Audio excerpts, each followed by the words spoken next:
नमस्कार जय श्री जगन्नाथ दर्शक बंधु आप निश्चय जानी सारे आम सहित दानेश्वरी पीठर पीठाधीश बाबा आदित्य नारायण नंद जोड़ी होती बहुत दिन पर बाबा सहित साक्षात बाबा आपको आम चैनल को स्वागत बाबा आप देखुए आम तो अनेक आलोचना पर्यालोचना आप सरी मालिका को लेकिन किंतु आज आम किसी महापुरुषंकर एमती किसी तथ्य रही जहाँ ए पर्यंत भी आलोचना होना ଆଉ अलौकिक कथा आसीनी सामना को सीधा हम दर्शक बंधु मान बाबा तार विषय कहे।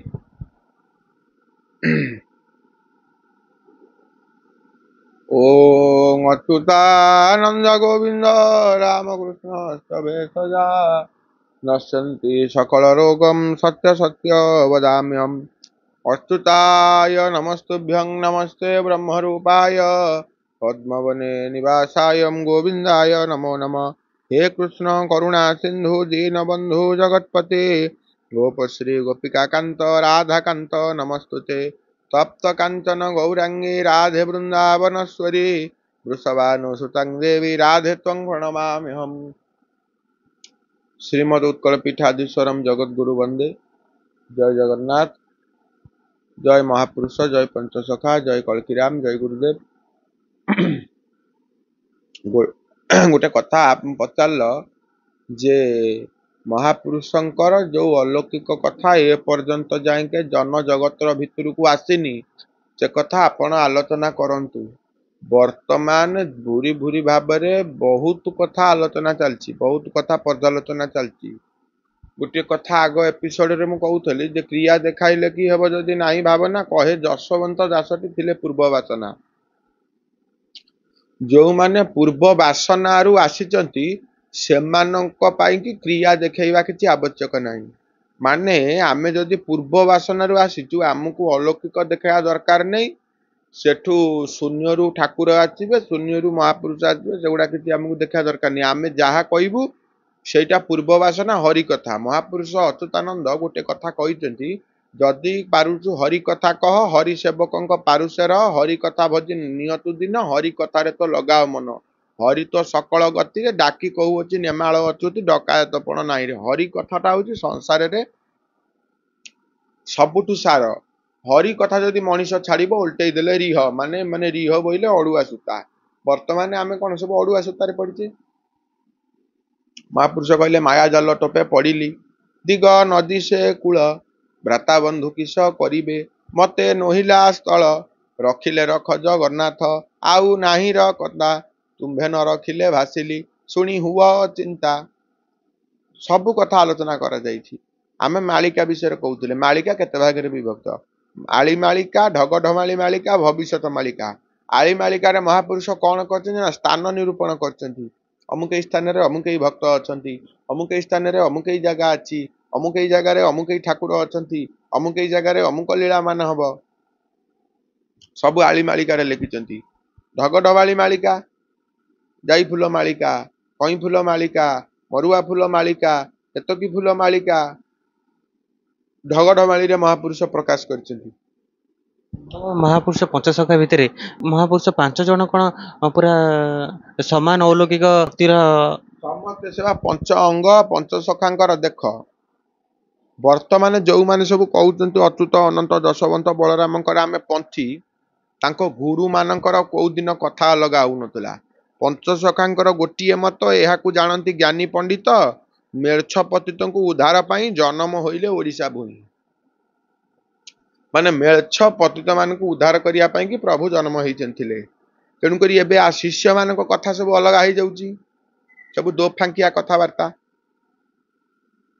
एकजाटिया कथा रहउनी। महापुरुष पंचसखा माने से माने पंचांग भगवान माने से स्वयं भगवान निराकारंकर से माने होछन्ति पंचटी अंग। अच्युत अनंत जशवंत बलराम जगन्नाथ ए माने हेले पंच तत्व। हमर क्षिति आप तेज वायु मरुत पांच तत्व थिला। अच्युतानंद को तत्व? हमर मूर्तिका तत्व। माटी गदा शांत कोन तांको मूर्तिका तत्व। जशवंत को तत्व? हमर हेले ये अच्युत हेले पृथ्वी तत्व। क्षिति ता माने अच्छा जशवंत होउचंती अग्नि तत्व। सूर्य एकाक्षर तांकर। अच्छा शिशु अनंत हेले को तत्व? जल तत्व। बलराम दास हेले कोउ तत्व आकाश तत्व। जगन्नाथ दास कोउ तत्व वायु तत्व। पंच सखा माने हेले पांचटी तत्व। ତାହାକୁ ବାବା ଆମେ କହିପାରିବାନି କି ଭିନ୍ନ ବୋଲି। केही भिन्न नुह पांचटा जिनिस जेमिति हेले शरीर गड़ा हब सेमती पंच सखा माने मिसिले जगन्नाथ हेबे। जगन्नाथ को जेमिति विभाजित करी हबनी पंच सखा को विभाजित करी हबनी। ब्रह्ममिदम जगत सर्व वेद कहला जगत भितर जहा सकले ब्रह्ममय ताहा भागवत कहूची। सेमिति जगन्नाथ को जेमिति आमे विभाजित करि परिबा नाही सेमिति पंच सखा को मध्य आमे विभाजित करि परिबा नाही। काहेकि ना पांच जण मिसिले पंच सखा हेबे। पांच जण पंचांग आमर पंचांग गोटे अछि पांजी को पंचांग कहंती। तिथि 12 नक्षत्र तिथि 12 नक्षत्र स्थान क्रिया जेमिति पांचटा आम पंचांगरे रहउची सेमिति अच्युत होउचंती तिथि अनंत होउचंती 12 दशवंत होउचंती नक्षत्र बलराम होउचंती स्थान शिशुवंत होउचंती क्रिया। जीओडी गॉड जी रे जेनरेट माने जेनरेशन और ऑपरेटिंग डी रे डिस्ट्रॉय सृष्टि स्थिति प्रलय। भगवान सृष्टि करचंती भगवान स्थिति पालन करचंती भगवान संहार करचंती। बुझी पारल तो आमरी ईश्वरंक भितर सर्व विद्यमान ब्रह्ममिदम जगत सर्व वेद कहूची। सर्वम खलिद्वं ब्रह्म समस्तिंक भितर अच्युत अछंती अनंत अछंती जशवंत अछंती बलराम अछंती जगन्नाथ भी अछंती। पंचतत्व रे शरीर गढ़ा आइछि सेमती पंचतत्व रे महापुरुष माने सृष्टि को करथिले। अच्युतानंद महापुरुष पंचसखांक भितरु श्रेष्ठ काई कह जाए ना समस्त को मिसई देले अच्युत होई जिवे।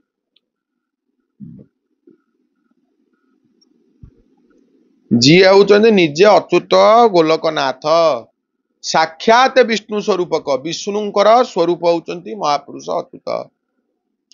जशवंत जशश्री जशवंताय बलदेवं च रूपिणे बलरामंकर अंशावतार होउचंती किए जशवंत दास।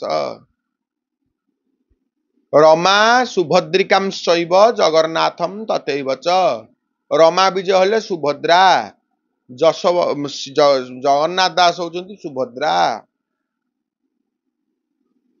बलरामं भूतत्वश्च भूदेवी पाखरे अछंती भूदेवी सी होउचंती बलराम। चक्रं च अनंत रूप अनंत निजे होउचंती सुदर्शन। रमा रूपे स्वयं जगन्नाथ दास राधा सुभद्रा से दुईटा रूप को धरचंती। तेणु करी तमे जो देखुच से सबु एई पंच सखांक भितर विद्यमान।